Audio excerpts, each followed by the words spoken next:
भगवान का लक्ष्मी के साथ में ब्याह हो गया। अब यहां पर जो अब कथा शुरू हो रही है उसका नाम है स्यमंतक उपाख्यान।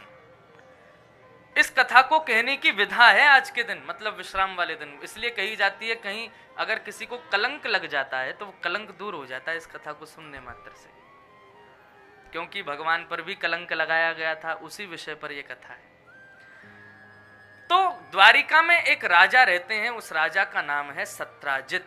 एक यादव रहता है, उसका नाम है सत्राजित यादव। सत्राजित के पास में एक मणि थी, उसका नाम था सिमंतक मणि। इस सिमंतक मणि की खासियत यह थी कि 6000 किलो सोना रोज देती थी। भगवान को जब ये बात पता चली कि 6000 किलो सोना देती है, हमारे द्वारिका के एक सेठ जी के यहाँ ऐसी मणि है, तो भगवान ने कहा एक आदमी, अकेला आदमी इतने सोने का क्या करेगा, वो बढ़िया हमारी द्वारिका के कार्यालय में दे दे, तो उससे जो धन आएगा उससे हम अपने द्वारिका का वैभव बढ़ाएंगे, द्वारिका के लोगों का उद्धार करेंगे, रोड सड़क बनवाएंगे। भगवान ने ये प्रस्ताव उसको रखा कि तुम मणि हमको दे दो, हम रोज तुमको 1000 किलो सोना दे देंगे, 5000 किलो सोना यहां पर जमा होता रहेगा। उसने मना कर दी, बोले कि नहीं, मणि मेरी है, मुझे सूर्य ने प्रसन्न होकर के दिए, मैं आपको नहीं दूंगा। भगवान बोले तेरी इच्छा। एक बार कहा बस, उसके बाद कहा भी नहीं भगवान ने। लेकिन एक दिन सत्राजित का छोटा भाई प्रसेन, वो अपने भाई से कहता, भैया मुझे मणि दे दो, मैं मणि पहन करके गले में घूमना चाहता हूं, सबको दिखाऊंगा, देखो मेरे पास मणि है। बोले ले जाओ। अब प्रसेन अपने गले में मणि पहन करके और पूरे नगर में घूम रहा है घोड़े पर, सबको दिखा रहा है, देखो हमारे पास सिमंतक मणि। भ्रमण करता करता जंगल की ओर गया, तभी एक शेर ने उसको देखा, उसकी मणि को चमकता हुआ देख शेर ने जोर से झपट्टा मारा, प्रसेन को मार दिया, उसके घोड़े को मार दिया, और उसकी जो मणि थी उसको शेर ने ले लिया। और शेर लेकर के उस मणि को जाने लगा, तभी एक भालू सामने से आया, उसने देखा शेर के हाथ में कुछ चमक रहा है, दोनों का युद्ध हुआ, भालू ने शेर को मार दिया, मणि लेके भालू चला गया। ये भालू कोई और नहीं, श्री जामवंत जी हैं, श्री जामवंत जी। और जामवंत जी की बेटी है जामवती। जामवंत जी ने वो मणि ले जा करके अपनी पुत्री जामवती को खेलने के लिए दे दी, बोले खेलो बेटा इससे। अब हुआ क्या, बहुत सावधानी से सुनना, बड़ी मजेदार कथा है। प्रसेन 5 दिन तक लौट करके नहीं आया, तो फिर सत्राजित ने पूरी द्वारिका में हल्ला मचा दिया कि कृष्ण ने मुझसे मणि मांगी थी, मैंने देने से मना कर दिया, मेरा भाई पहन करके निकला तो इन्होंने उसको अवगाह करके, उसको मार करके मणि को अपने पास रख लिया है। पूरी द्वारिका में भगवान की निंदा होने लगी। राम राम राम। अच्छा, सबको पता था कि भगवान ने मांगी तो है मणि, लेकिन सब लोग भगवान पर ही कलंक उछालने लगे। बोले द्वारिकाधीश होकर के, भगवान होकर के, इतने बड़े राजा होकर के इनको जरा भी ये नहीं लगा, बेचारे प्रसेन को मार दिया और उसकी मणि को चुरा लिया। भगवान आनंद कर रहे थे, भगवान को कोई फर्क नहीं पड़ रहा था। रुक्मणी जी ने कहा, बोले प्रभु इस प्रकार से पूरे नगर में आपकी चर्चा चल रही है, आपको कुछ करना चाहिए। भगवान बोले जब हमने कुछ गलत किया ही नहीं तो हम करें क्यों। बोले ये बात आप जानते हैं, मैं जानती हूं, पूरा नगर तो नहीं जानता, आपको कुछ तो करना चाहिए। भगवान बोले ठीक है, जाते हैं, ढूंढते हैं भाई कहां है प्रसेन। भगवान अपनी सेना लेकर के और पूरी द्वारिका नगरी में खोजते खोजते जंगल की ओर जैसे ही गए, तो थोड़ी दूर जाकर के भगवान ने प्रसेन को मरा हुआ पाया। भगवान बोले पहले मणि खोजो, कहां है। बोले मणि नहीं है महाराज, लेकिन शेर के पंजों के निशान हैं प्रसेन के शरीर पर। बोले शेर ने इसको मारा है। शेर के पंजों के निशान के पीछे पीछे चले तो आगे जाकर के देखा शेर मरा पड़ा है। भगवान बोले मणि है क्या। बोले मणि इसके पास भी नहीं है। भगवान बोले ये कैसे मरा। बोले इसके शरीर पर किसी भालू के पंजे के निशान है। भगवान बोले इसके पीछे चलो। भालू के पैरों के निशान के पीछे पीछे गए तो एक गुफा में वो घुस रहे थे। भगवान ने अपनी सेना को कहा सब लोग यहीं रुको, मैं भीतर जाता हूं, यदि 21 दिन में वापस ना आऊं तो सब लोग वापस द्वारिका लौट जाना। द्वारिका की समस्त सेना वहीं खड़ी हो गई। भगवान ने जैसे ही अंदर प्रवेश किया तभी एक दिव्य प्रकाश दिखाई दिया। भगवान बोले ये तो सिमंतक मणि है। जैसे ही पास गए तो क्या देखा, जामवती उससे खेल रही थी मणि से। जामवती से भगवान ने जैसे ही मणि ली, उसने जोर से चीखना चिल्लाना शुरू किया। उसकी चीख सुनकर के अंदर से विशाल विकराल एक भालू जामवंत जी दौड़ करके आए और भगवान पर आकर के झपट पड़े। भगवान का उनके साथ युद्ध शुरू हुआ। कभी भगवान उनको मारे, कभी वो भगवान को मारे। दोनों एक दूसरे के ऊपर भावी होते जा रहे हैं। 21 दिन पूरे हुए महाराज, लड़ते लड़ते लड़ते लड़ते पसीना पसीना हो गया जामवंत। जब नस नस ढीली हो गई तब परास्त होकर के भगवान के चरणों में प्रणाम करते हुए कहा, जय हो मेरे रघुनंदन श्री राम, मैं आपको प्रणाम करता हूं। भगवान बोले, रघुनंदन कौन हो भाई? बोले, मुझे भूल गए? जामवंत के वचन सुहाए, मैं जामवंत हूं, आपका सतयुग का मित्र। भगवान बोले, तुम हमको पहचान गए? बोले, पहचान गया, आपने मुझे तभी बता दिया था कि आप आएंगे मेरी कुटिया पर। भगवान ने अपने हृदय से लगाया। जब रावण को मार करके आए थे भगवान श्री राम, तब सबको भगवान ने उपहार दिया और जिसकी जो इच्छा थी वो दिया। जामवंत जी महाराज जैसे आए तो भगवान कुछ देने लगे। बोले, मुझे ये सब नहीं चाहिए प्रभु। क्या चाहिए? बोले, जो मांगूंगा सो आप दोगे नहीं। बोले, बताओ तो सही क्या चाहिए? बोले, पूरे राम रावण युद्ध में केवल 2 ही थे मेरे समान बलवान। कौन कौन? बोले, एक कुंभकर्ण, दूसरा रावण। एक को आपने मार दिया, एक को आपके भाई ने मार दिया। भगवान बोले, तो फिर? बोले, मेरी हाथ की खुजली अभी मिट्टी नहीं है, मेरे को लड़ना है। भगवान बोले, तो फिर तुम्हारे लिए किसको बुलाएं अब? बोले, मेरे समान बलवान और कोई है नहीं, और किसी से लड़ूंगा तो मेरी खुजली जाएगी नहीं। मेरे समान बलवान तो आप ही हो, आप ही लड़ो मुझसे। भगवान बोले, मर्यादा पुरुषोत्तम राम है, हम बिना बेमतलब के किसी से नहीं लड़ेंगे। एक काम करो, द्वापर में हम कृष्ण बन के आएंगे और तब भी तुम रहोगे। जामवंत जी की आयु बड़ी लंबी है, सतयुग में भी थे, बराह भगवान की परिक्रमा की थी इन्होंने, त्रेता में थे, राम जी के साथ थे, द्वापर में भी थे और कलयुग में भी हैं जामवंत जी। तो बोले, हम द्वापर में कृष्ण बन के तुम्हारी कुटिया पर आएंगे, तब तुम्हारी नस नस ढीली नहीं कर दी तो हमारा नाम भी राम नहीं, तुम्हारी खुजली मिटा देंगे हम पूरी। तो आज भगवान ने अपना वरदान पूरा किया। जामवंत जी बड़े प्रसन्न हैं। आज्ञा करें प्रभु, कैसे आना हुआ मेरे यहाँ? भगवान बोले, ये तुम्हारी जो बेटी जिस मणि से खेल रही है, ये मणि, इसकी वजह से मुझे बड़ी बदनामी सहनी पड़ी है पूरे द्वारिका में, ये मणि मुझको वापस कर दो। जामवंत जी ने मणि देखा और मणि जिस हाथ में थी, मतलब अपनी बेटी को देखा और फिर भगवान को देखा। भगवान से बोला, अच्छा ठीक है देता हूं, आप दोनों आंख बंद करो पहले। भगवान बोले, आंख बंद क्यों करें? बोले, करो तो सही। भगवान ने नेत्र बंद किए, बोले दोनों हाथ आगे करो। भगवान ने दोनों हाथ आगे किए तो एक में तो मणि दी, दूसरे में अपनी बेटी का हाथ दे दिया। भगवान ने जैसे ही आंख खोल के देखा, बोले, ये क्या कर रहे हो आप? बोले, मेरी बेटी के लिए आपसे अच्छा कोई वर नहीं मिलेगा, अब आप इससे ब्याह कर लो। भगवान बोले, वो सब तो ठीक है, लेकिन एक कलंक दूर होगा हमसे कि भाई समंतक मणि हमने नहीं चुराई, ये कलंक तो दूर हो जाएगा, दूसरा कलंक हम पे लग जाएगा। बोले, इनको कोई नहीं, भालू ही मिला था ब्याह करने को।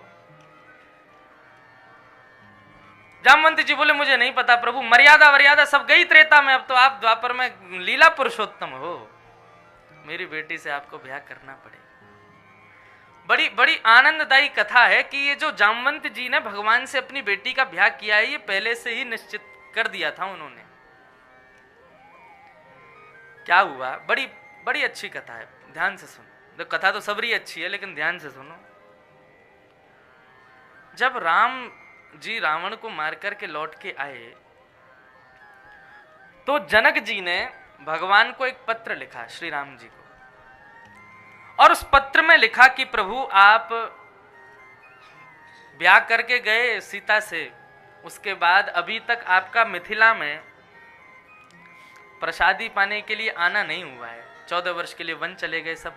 अब मिथिला के सब लोग किशोरी जी को देखना चाहते हैं, सीता के दर्शन की इच्छा है, सब आपसे मिलना चाहते हैं, तो आप विजयी होकर के आए हैं, यहाँ पर भी आपका स्वागत किया जाए, तो उसके लिए आप अपनी समस्त बानर सेना और समस्त परिवार के साथ, किशोरी जी के साथ में जनक पधारो, आप जनकपुर पधारो। तो भगवान जब ये पत्र पढ़ रहे थे तो वहां जामवंत जी, हनुमान जी, सब लोग बैठे थे। भगवान बोले, अरे हमारे ससुर जी ने बुलाया है, जनकपुर बुला रहे हैं।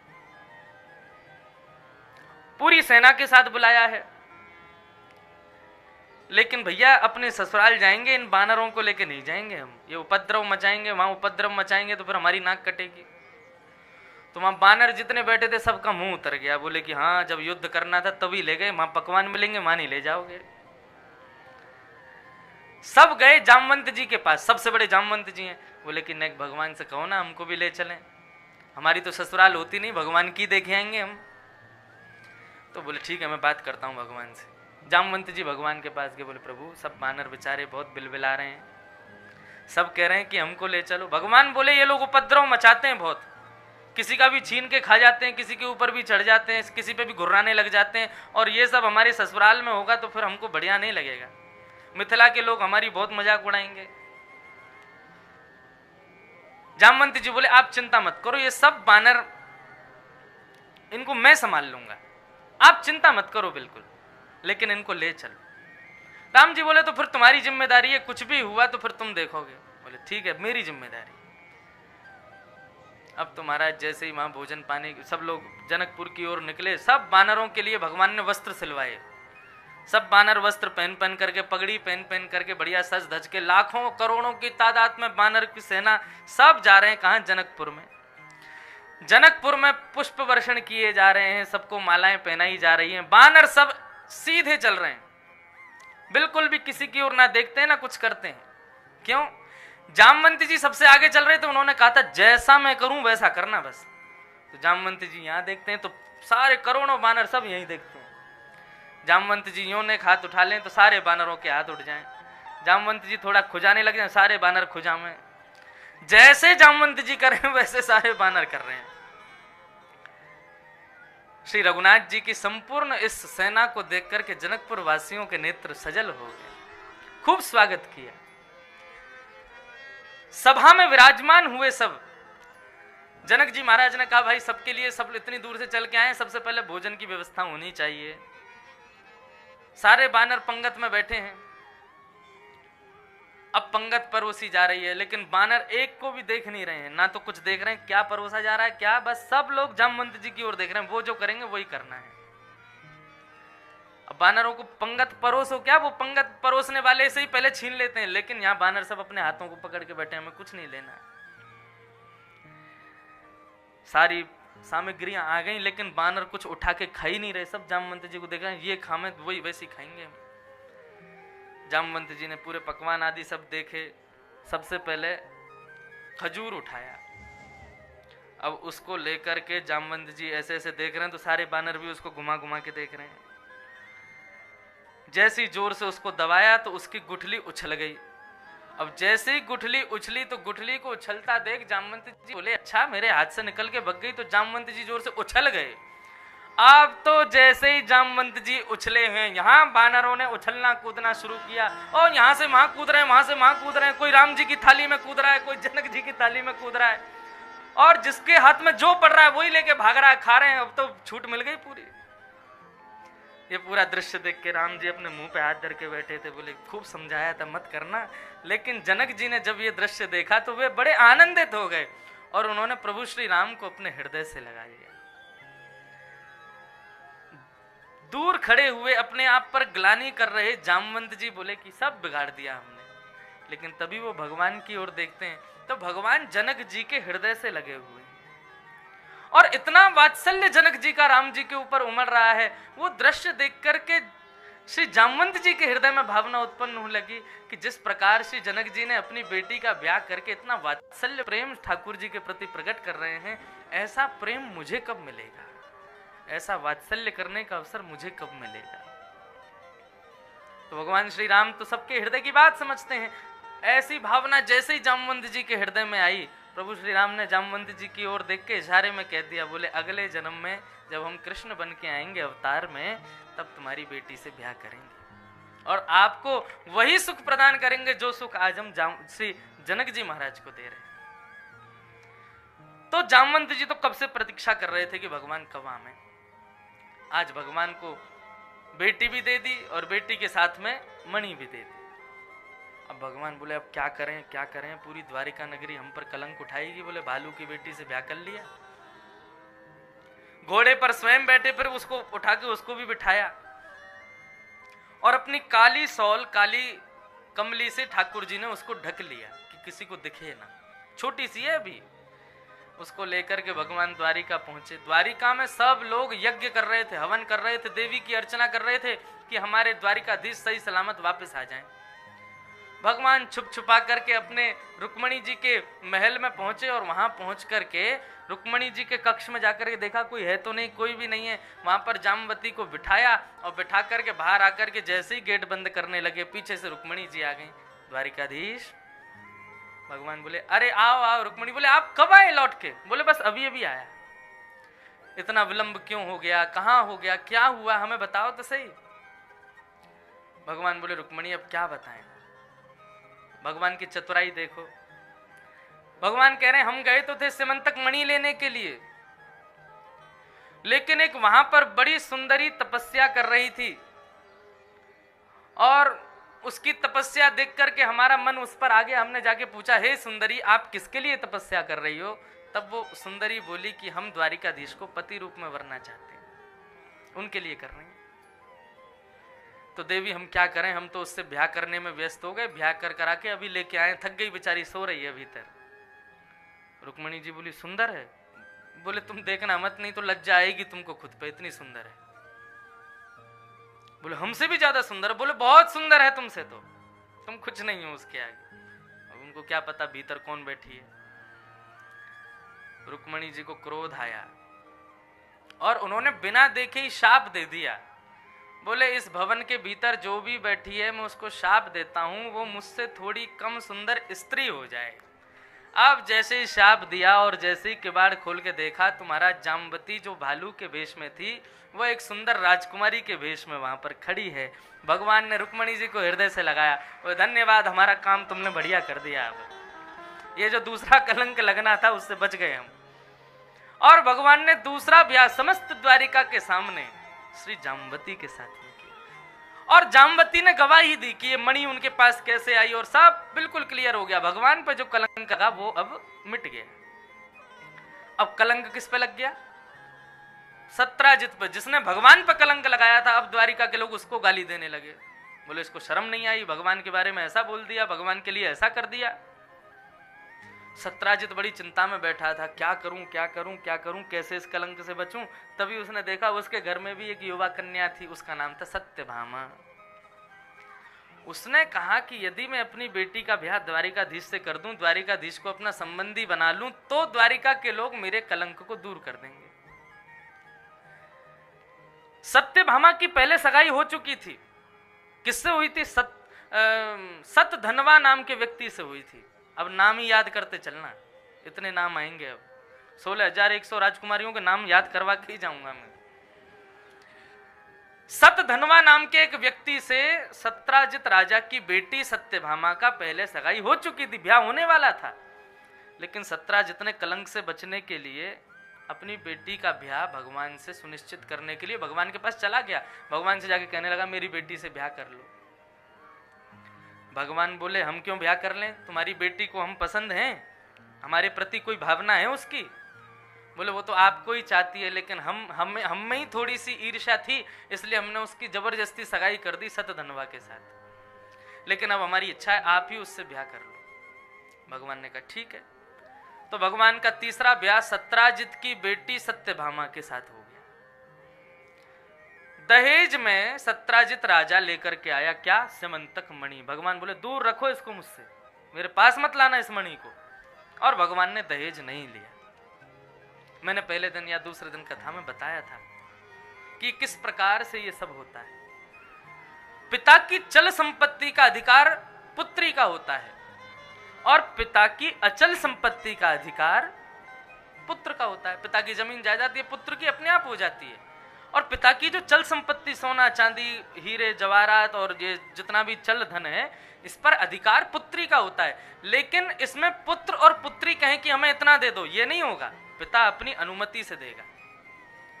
और जमाई का तो दूर दूर तक प्रश्न ही नहीं उठता है कि वो कहे मुझे ये दो तो मैं ब्याह करूंगा। नहीं, दहेज का मतलब क्या है कि पिता अपनी चल संपत्ति में से कुछ अंश अपनी पुत्री को दे देता है।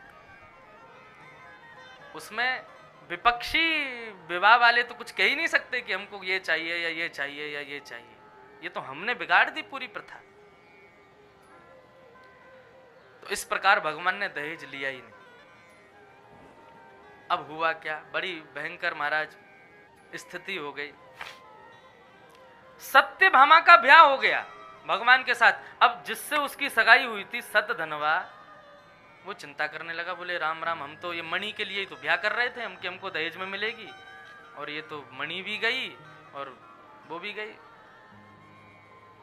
तब अक्रूर जी जो भगवान को ब्रज से लेकर के कल गए थे कथा प्रसंग में, वो अक्रूर जी सतधनवा के मित्र थे। अक्रूर जी के पास जाके सतधनवा ने कहा, तो अक्रूर जी ने उसको एक युक्ति बताई। बोले काम कर, क्या, देख बेटी तो तेरे हाथ से गई, मणि अब भी पिता के पास ही है, तो क्या कर।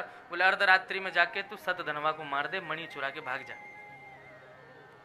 और द्वारिका से इतना दूर चले जाना कि कोई तुमको पा ना सके। बोला ठीक है। अब रात्रि में, अर्धरात्रि में सत्राजित राजा, सत्राजित यादव के यहाँ सतधनवा गया और जाकर के सत्राजित को मार दिया और मणि चुरा करके सतधनवा भागा। प्रातः काल होते ही महाराज खबर फैल गई कि सत्राजित मारा गया। अब सत्राजित कौन है? भगवान का ससुर है, तीसरा ससुर। सुबह ही सुबह चीखना शुरू किया सत्यभामा ने, रोना शुरू किया, मेरे पिता मर गए। तो भागवत में तो वर्णन ऐसा है कि भगवान भी पछाड़ खा खा के रो रहे हैं, बेचारे बहुत अच्छे थे, कहाँ चले गए। अर्जुन देख रहा है, बोले कितनी जोर से रोना आ रहा है इनको, देखो। तो अर्जुन से भगवान कहते भी हैं, बोले घर में अपना कोई चला जाए मत रो, लेकिन बहू के घर का कोई चला जाए तो उससे ज्यादा रोना चाहिए। वो यही देखती है कि मेरे परिवार के लिए तुमने क्या किया। तो लेकिन बात उल्टी पड़ गई, भगवान इतनी जोर जोर से रोने लगे, सत्यभामा को लगा ये कितना प्रेम करते थे मेरे पिताजी से। आई आकर के भगवान को हृदय से लगा, बोले अच्छा चलो अब तुम जाओ, जाकर के उनके हत्यारे को खोज के लाओ और मणि लाके मुझे दे दो। भगवान बोले तो उल्टे हम ही फंस गए। भगवान बोले किसने मारा, क्या करें, कैसे खोजबीन करी तो पता लगा कि सत्यभामा के पूर्व जिससे ब्याह होने वाला था सतधनवा ने सत्राजित को मारा है।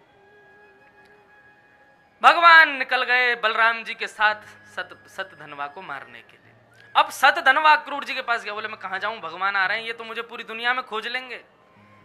तो इन्होंने कहा देख तेरे पास मणि मिल गई तो तू मारा जाएगा, तो एक काम कर मणि मुझको दे जा, तू भाग जा।